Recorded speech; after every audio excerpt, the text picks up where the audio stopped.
Assalamualaikum warahmatullahi wabarakatuh. Hai semuanya, perkenalkan saya Helvioni Putri Andari, salah satu mahasiswa dari Fakultas Hukum Universitas Islam Riau dengan NPM 231010060. Video ini dibuat guna untuk menyelesaikan tugas teknik pembuatan undang-undang oleh Pak Dr. Haji Syafriadi SHMH. Baik teman-teman semuanya, di sini saya akan menjelaskan tentang sistem hukum dan peraturan perundang-undangan. Hukum bukan hanya tentang pengadilan atau sanksi, tetapi tentang bagaimana kehidupan masyarakat diatur agar berjalan tertib dan adil. Sistem hukum dan peraturan perundang-undangan menjadi landasan utama untuk menjaga keseimbangan antara hak dan kewajiban setiap warga negara. Di video ini kita akan membahas secara sederhana dan mudah dipahami oleh teman-teman semua mengenai sistem hukum dan peraturan perundang-undangan di Indonesia. Sistem hukum dan peraturan perundang-undangan merupakan fondasi utama dalam penyelenggaraan kehidupan bernegara dan bermasyarakat.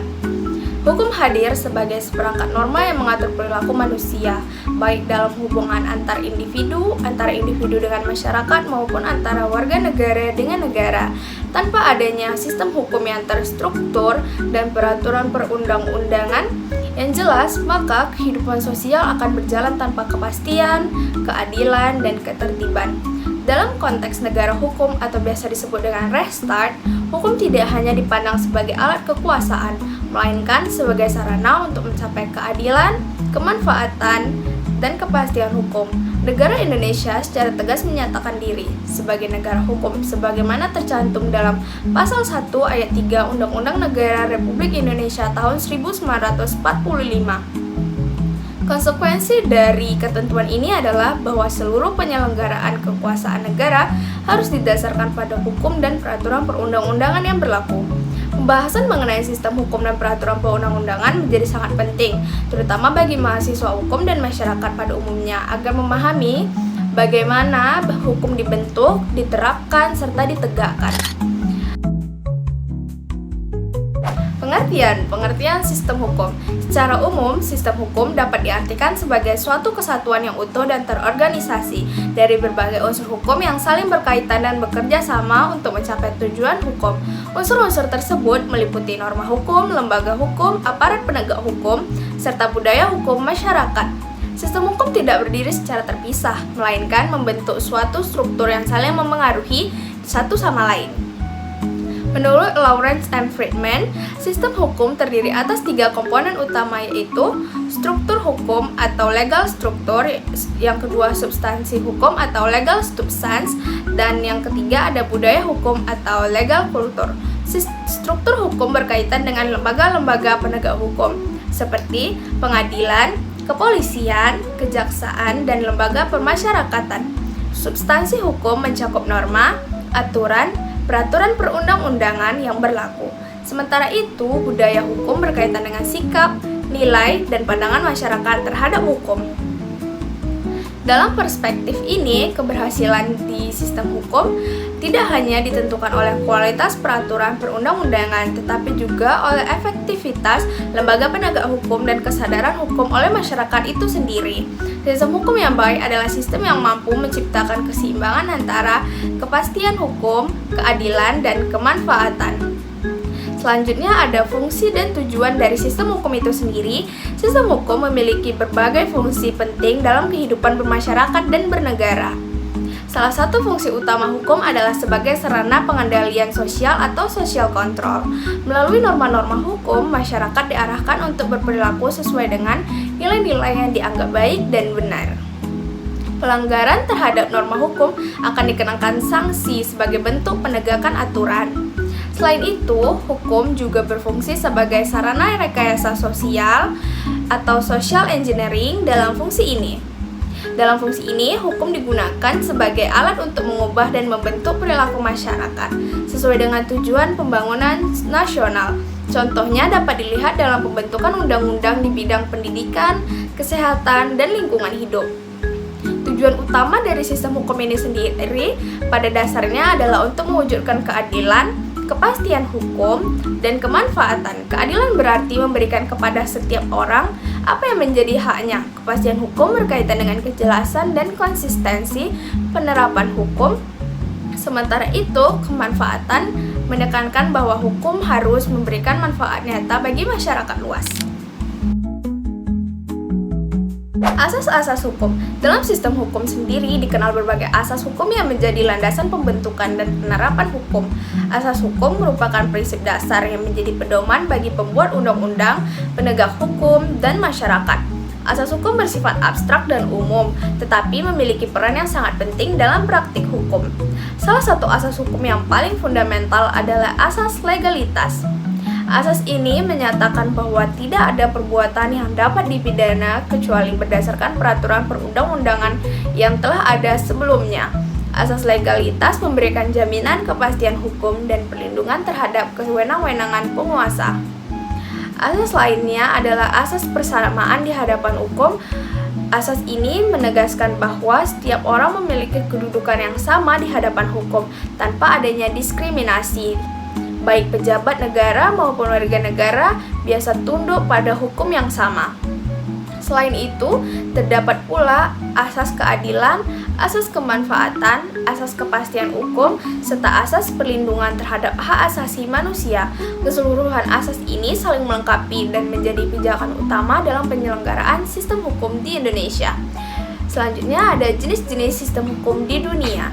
Dalam kajian ilmu hukum dikenal beberapa sistem hukum yang berkembang di dunia. Perbedaan sistem hukum ini dipengaruhi oleh sejarah, budaya, dan nilai-nilai yang dianut oleh negara masing-masing.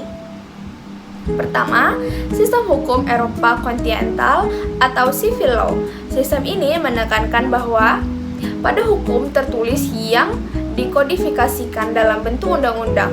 Hakim dalam sistem ini berperan sebagai pelaksana undang-undang dan tidak terikat pada putusan hakim sebelumnya.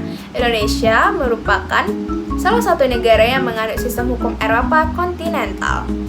Kedua, sistem hukum Anglo-Saxon atau common law.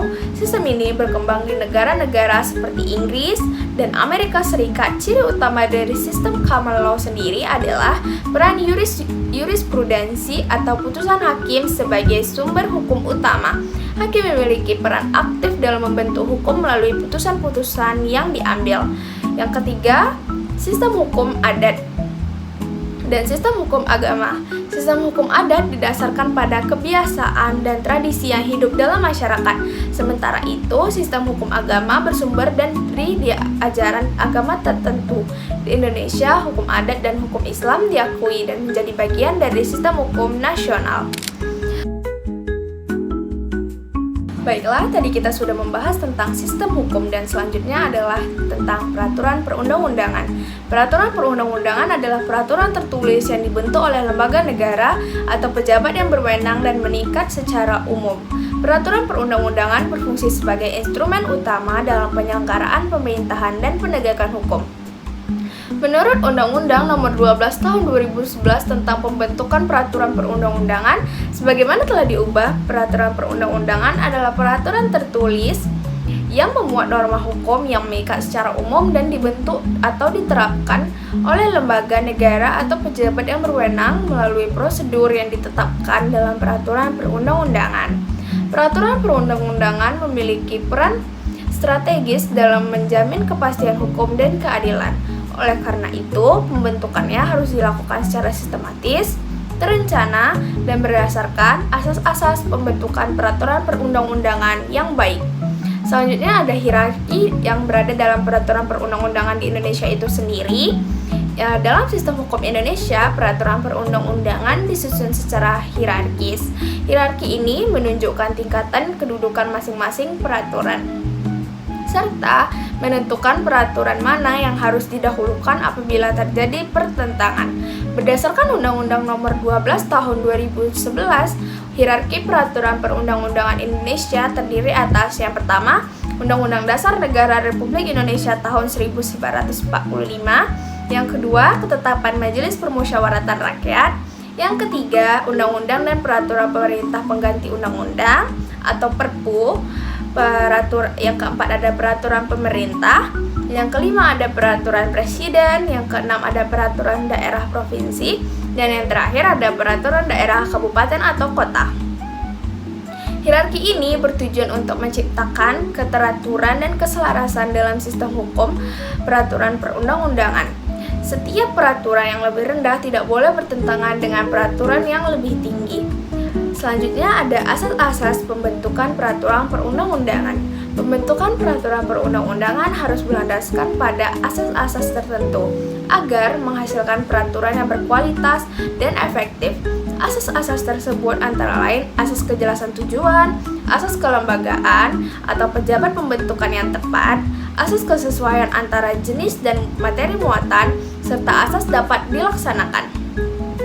Selain itu, terdapat pula asas kejelasan rumusan dan asas keterbukaan.